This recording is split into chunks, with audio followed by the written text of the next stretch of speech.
নমস্কার, আমি সুস্মিতা। আশা করি আপনারা সবাই খুব ভালো আছেন। আমিও খুব ভালো আছি। আজকে আমি শেয়ার করব পটল চিংড়ি রেসিপি। অনুষ্ঠান বাড়িতে এই পটল চিংড়ি খেতে কিন্তু ভীষণই ভালো লাগে, আর এটা রান্না করাও কিন্তু খুবই সহজ। তাহলে চলুন দেখে নেওয়া যাক আজকের রান্নার এই রেসিপিটি।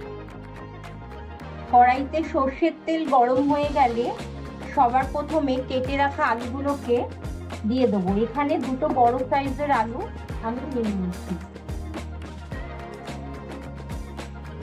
আর লো টু মিডিয়াম ফ্লেমে রেখে আলুগুলোকে ভেজে নিতে হবে।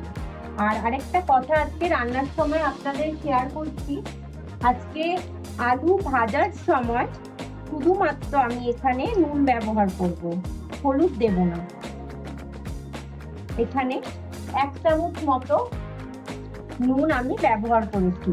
ওই নুনটা দিয়ে আলুটাকে বেশ লাল লাল করে ভেজে নিতে হবে, লো টু মিডিয়াম ফ্লেমে রেখে 5 মিনিট মতো সময় নিয়ে আলুগুলোকে ভেজে নিতে হবে।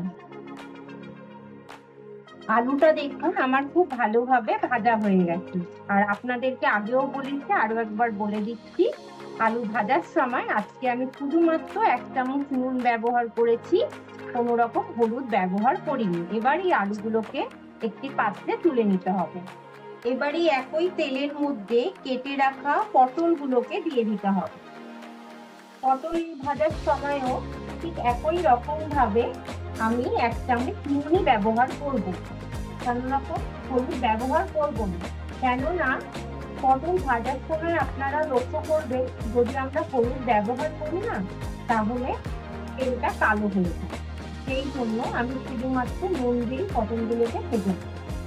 প্রথমে তেলের সাথে নাড়িয়ে নেব, তারপরে নুনটা দেব। কড়াইয়ের তেলে পটল দেওয়ার পর এখানে আমি শুধুমাত্র 1 চামচ নুন আজকে ব্যবহার করলাম, কোনো রকম হলুদ ব্যবহার করলাম না। পটলটাকেও 5 থেকে 7 মিনিট হাতে সময় নিয়ে লো টু মিডিয়াম ফ্লেমে রান্নাটা করে নিতে হবে। কেন হলুদটা দিলাম না এই জন্য, কেননা যে তেলটা থাকবে না, তেলটা পুরোপুরি কালো হয়ে যাবে, এই জন্য। পটল ভাজা হয়ে গেছে, দেখুন আমার তেলও আর নেই, অল্প তেলেই ভেজেছিলাম। সেই জন্য পটলগুলোকে এবার একটি পাত্রে তুলে নিতে হবে। আরো খানিকটা আমি এখানে সর্ষের তেল দিয়ে দিয়েছি, যেহেতু কড়াইতে সর্ষের তেল একদমই ছিল না, সেই জন্য এখানে আমি তেলটা গরম হওয়ার পর নুন হলুদ মেখে রাখা চিংড়ি মাছগুলোকে তেলের মধ্যে দিয়ে দেব। আর খুব অল্প ফ্লেমে তেলটার মধ্যে আমি মাছটাকে ভেজে নেব। খুব বেশি ভাজবো না, কেননা চিংড়ি মাছ অতিরিক্ত ভাজলে কিন্তু সিদ্ধে হয়ে যায়।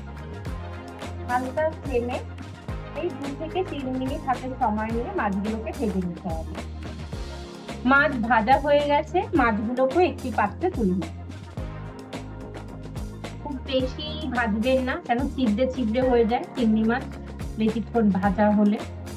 এবার ওই একই তেলের মধ্যে দিয়ে দেব 2টো তেজপাতা, একটা শুকনো লঙ্কাকে দুভাগ করে নিয়েছি, আর বেশ কিছুটা গোটা গরম মশলা। এই ফোড়নটাকে 10 থেকে 20 সেকেন্ডের জন্য ভেজে নিতে হবে। এবার এই ফোড়নটা যখন খুব ভালো করে 10 থেকে 20 সেকেন্ড ভাজা হয়ে যাবে, তখন এর মধ্যে 2টো মিডিয়াম সাইজের আমি পেঁয়াজকে মিক্সিতে পেস্ট করে রেখেছি, এই পেঁয়াজের পেস্টটা দিয়ে দেবো।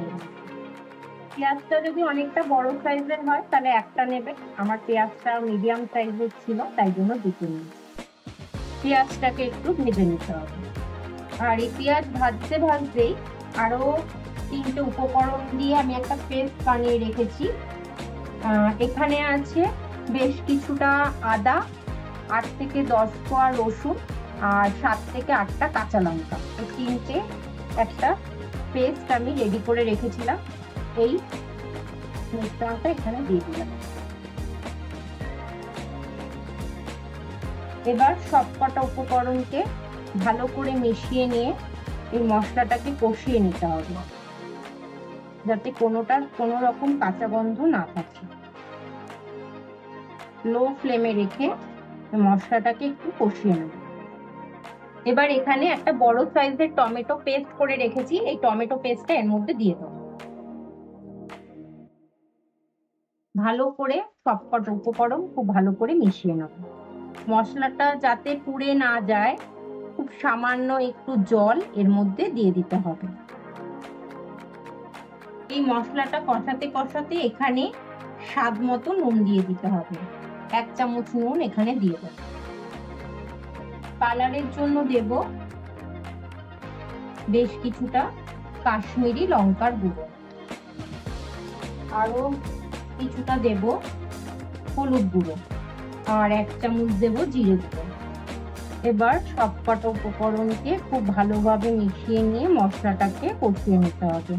আজকে আমি শুকনো লঙ্কার গুঁড়ো ব্যবহার করলাম না, কেননা বেশ অনেকটা পরিমাণ আমি কাঁচা লঙ্কা ব্যবহার করেছি, আর লঙ্কাগুলো বেশ ঝাল, সেই জন্য অতিরিক্ত যাতে ঝাল না হয় সেই জন্য এখানে শুকনো লঙ্কার গুঁড়ো ব্যবহার করা হয়নি। শুধুমাত্র কালারের জন্য কাশ্মীরি লঙ্কার গুঁড়ো ব্যবহার করা হয়েছে। মশলাটাকে 5 থেকে 10 মিনিট খুব ভালোভাবে কষিয়ে নিতে হবে, ততক্ষণ না মশলা থেকে তেল সেপারেট হচ্ছে। মশলাটা দেখুন খুব ভালোভাবে কষিয়ে নিয়েছি, কেন মশলা যত ভালোভাবে কষানো হবে রান্নার টেস্ট কিন্তু তত দ্বিগুণ মাত্রায় বেড়ে যাবে। এবার ভেজে রাখা আলু, পটল আর চিংড়ি মাছগুলোকে এই মশলার মধ্যে দিয়ে দিতে হবে। ভালো করে মশলার সাথে এই আলু, পটল, চিংড়িকে মিশিয়ে নিতে হবে।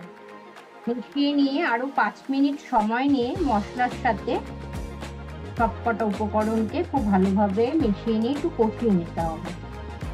যেরকম ভাবে আমরা বাড়িতে মাংস রান্না করি ঠিক সেরকম ভাবেই কিন্তু আলু, পটল, চিংড়িটাকে মশলার সাথে কষিয়ে নিতে হবে, লো টু মিডিয়াম ফ্লেমে রেখে। আলু, পটল, চিংড়িটাকে খুব ভালোভাবে মিশিয়েও নিয়েছি, তার সাথে কষিয়েও নিয়েছি।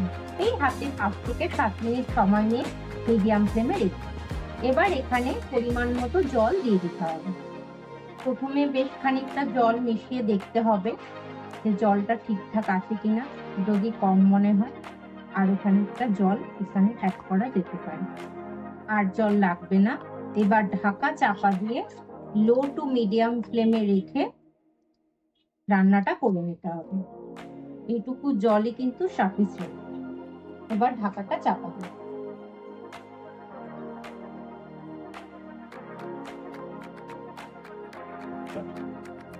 এবার ঢাকনাটা তুলে দেখে নেব যে রান্নাটা কতদূর কি হয়েছে। রান্না দেখুন প্রায় হয়েই এসছে। এবার এখানে 3টে উপকরণ অবশ্যই কিন্তু আজকে রান্নাতে দিতেই হবে। আলুগুলো খুব ভালোভাবে নরম হয়ে গেছে, পটলও নরম হয়ে গেছে। সবার প্রথমে এখানে খুব সামান্য একটু চিনি দিয়ে দেবো, খুব বেশি দেবো না। আর দেব অল্প একটু গরম মশলা গুঁড়ো। এই দুটো উপকরণকে দিয়ে ভালো করে আলু পটলের সাথে মিক্স করে নেব। এবার এর মধ্যে সবার শেষে আরো একটা জিনিস কিন্তু অবশ্যই আপনারাও দেবেন, সেটা হচ্ছে ঘি। এখানে আমি ছোট চামচ করে যেহেতু দিচ্ছি সেই জন্য এখানে 2 চামচ দিচ্ছি, কিন্তু বড় চামচ যদি আপনারা ব্যবহার করেন তাহলে 1 চামচ দেবেন। আমি এখানে বেশ খানিকটা ঘি দিয়ে দিলাম। ভালো করে আলু পটলের সাথে ঘিটাকে মিক্স করে নেবেন। হয়ে গেল আজকে আমাদের আলু পটল চিংড়ি।